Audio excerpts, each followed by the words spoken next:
Bueno, y el tema tiene que ver con los jubilados y con una problemática fácil, sencilla. Lamentablemente no llegan a fin de mes con el salario mínimo o la jubilación mínima que cobran, que asciende actualmente a 2.753 pesos. Estamos con Eugenio Semino, defensor, ombudsman de la tercera edad en la ciudad de Buenos Aires. Eugenio, gracias por estar aquí en este día feriado. Al contrario, qué gusto estar con ustedes. Bien, hablamos de 6 de cada 10 jubilados que no llegan a fin de mes y que lamentablemente tienen que seguir trabajando, conseguirse alguna changa, si es, Eugenio, que la salud lo permite, ¿no? Efectivamente, siempre desde la gerontología, desde la geriatría, recomendamos que no cese nuestra vida con la jubilación, que sigamos produciendo, que sigamos trabajando. Ahora, esto tiene que ver con el placer de poder hacerlo y no con la imperiosa necesidad de mantener un grado de subsistencia. Hoy la pérdida de poder adquisitivo del propio haber jubilatorio, que por otra parte hay que aclarar, no es nuevo, se ha dado en términos históricos en Argentina. Con Antonio nos conocemos largamente hace muchos más de 20 años y seguimos hablando. La conozco hace tantos años. Así es, ambos nos teñimos la barba de blanco ahora, pero de aquella época, por tomar 20, 30 años, siempre recurrentemente vemos que hay un sector excluido, cada vez más excluido de la sociedad, a partir de su imposibilidad de mantenerse en el mercado, de caer en el infraconsumo a partir del momento de la jubilación, y que contradictoriamente con lo que la biología dice, cada vez tienen más sobrevida. Es decir, hace 20 años, cuando hacíamos esta referencia, un jubilado al momento de obtener el beneficio tenía una sobrevida de 10 a 15 años, hoy tiene de entre 20 y 30 años, claro. Por lo cual tenemos que ver como sociedad cómo resolver esta ecuación cada vez más preocupante. Pero aparte no alcanza con estos aumentos que dé el Estado, porque, digamos, con la inflación se descompensa automáticamente el aumento. A ver, digamos se que pierde. Está muy bien lo de la ley de movilidad jubilatoria, que tengan 2 actualizaciones al año, es perfecto. Pero con esta inflación es imposible. Pero los números son bastante alejados de la realidad. Así es, en el 2008, cuando vía lo que fue el caso Badaro, la Corte ordena que se fije una pauta de movilidad, se sanciona la ley de movilidad jubilatoria, que dio muy buenos guarismos en relación a lo que son paritaria de activos y también lo que eran los índices inflacionarios de años anteriores.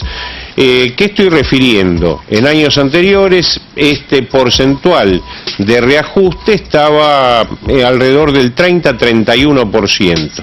Ahora, ¿qué ha pasado?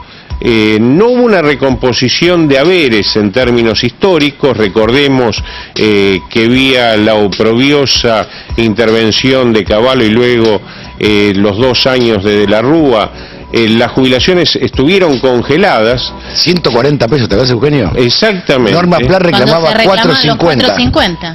Que eran $450. Claro. Hoy estamos en un haber mínimo, que es lo que percibe la mayoría del sistema, el 53% de los jubilados, 2.600.000, en alrededor de 2.760 pesos, que van a convertirse a partir del mes de septiembre en 3.230 pesos. Son $260 al valor blue. A ver, tenemos unas placas que justamente hablan sobre esto, Eugenio, para que quede bien claro, lo vamos compartiendo. La primera que cuenta, a raíz de este informe que se hizo allí en la Defensoría, que 6 de cada 10 jubilados no cubren la canasta básica. Entiéndese como tal lo que, bueno, ahí se son un poco menos, ¿no? Que 4,5 millones los que cobran la mínima. Sí, en realidad ahí tenemos subvariantes que tienen que ver con las pensiones, que son el equivalente al 75% de lo que es el haber, sí. Las pensiones no contributivas, por lo cual ese sector está alrededor de 2.000 pesos, y luego lo que tiene que ver con aquellos 2 millones de personas que llegaron a esta mínima por la buena medida de la moratoria que se les va descontando en 60 cuotas lo que le debían al sistema, por lo cual en términos de bolsillo también reciben menos. Pero tomando básicamente estos 2.700 o los 3.200, tenemos que tener en cuenta, lo hacemos semestralmente, el cálculo de una canasta para el jubilado que contempla no solo lo que es el alimento, lo que es el transporte, lo que es el medicamento, sino también lo que es el gasto de manutención de una vivienda propia, claro, si la tiene, un alquiler compartido o una pensión. Fíjense qué particular, cuando promediamos estos tres ítems, vemos que prácticamente en tercios ocupan lo que es la mayor parte del gasto del jubilado. Una pensión hoy en las grandes urbes, estoy refiriendo a Ciudad de Buenos Aires, Gran Buenos Aires, Córdoba, Rosario, está en 1.500 pesos con baño compartido. Una pensión. Una pensión. Vayamos a un jubilado, perdón, que tiene un inmueble propio, un departamento, las expensas no bajan de los 800.000 pesos. Estamos hablando de un 40% de ese haber, o lo que va a ser un tercio para el mes de septiembre.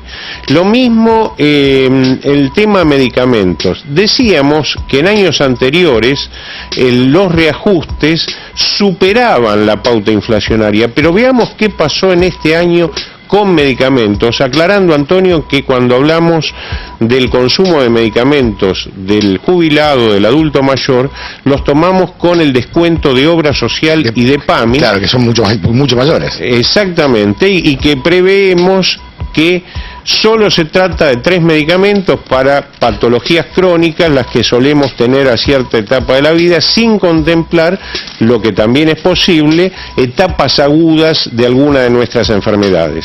Bueno, esos 3 medicamentos, en el mes de diciembre, todos sufrieron un incremento del 25%. En el mes de enero de este año, se incrementaron un promedio de un 15% más. Estamos hablando ya de un 40%. Pero en realidad sumándolo es más, es 40 y pico %. Exactamente, y a lo cual hay que incorporar un 5% posterior. A ver, en síntesis, estamos en un aumento del 45 a 50% de medicamentos que tienen una alta tasa de uso y que en muchos casos, obviamente, redundan en detrimento de lo que es el bolsillo del jubilado, por vía directa, lo que él tiene que pagar en farmacia. Pero también tenemos que tener presente que lo que no paga el jubilado, lo pagan las obras sociales o el PAMI. Claro. Por lo cual, por vía indirecta, también se ven afectados esos presupuestos. Claro, hablamos de una vivienda que no tiene vivienda propia, alquilar. Y el alquiler hay que sumarle gas, teléfono, electricidad, que ha aumentado también notablemente. Es así, los servicios aún... expensas. Esto vale señalar. Por ejemplo, el jubilado puede pedir una exención en términos del gas, por el ahorro, es decir, recordemos que con el trámite correspondiente las exenciones son atendidas. Ahora, ¿qué pasa si ese jubilado vive en una propiedad horizontal? Es decir, lo puede hacer en términos de lo que es su inmueble, su unidad, pero le viene recargado en expensas, o lo que es el agua caliente si hay a nivel central, o la calefacción, o el uso de electricidad, etcétera. Así que la situación es muy complicada. Cuando uno describe este tipo de situaciones, en realidad los funcionarios pueden decir, bueno, pero hay muchos jubilados que trabajan, hay muchos jubilados que tienen algún otro tipo de ayuda a nivel familiar, y esto en la realidad es así. Pero volviendo al principio de nuestra conversación, lo que se da es que el trabajo tiene que ser facultativo para el jubilado y no obligatorio. Exactamente, porque inclusive, Antonio, lo que está ocurriendo es trabajar para comer.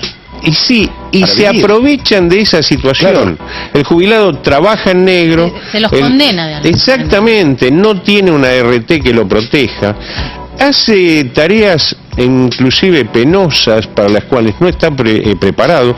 Ustedes antes hablaban de lo preocupante, de lo que tiene que ver con la seguridad. Hay muchísimas empresas de seguridad que contratan jubilados muy añosos para custodiar o para poner la cara frente a algo que puede ser el delito, el consorcio. Para el propio jubilado. Exactamente. Muy peligroso. Muy pagándoles peligroso. en negro, mal pagos, Efectivamente. violando todas las normas, toda la ley.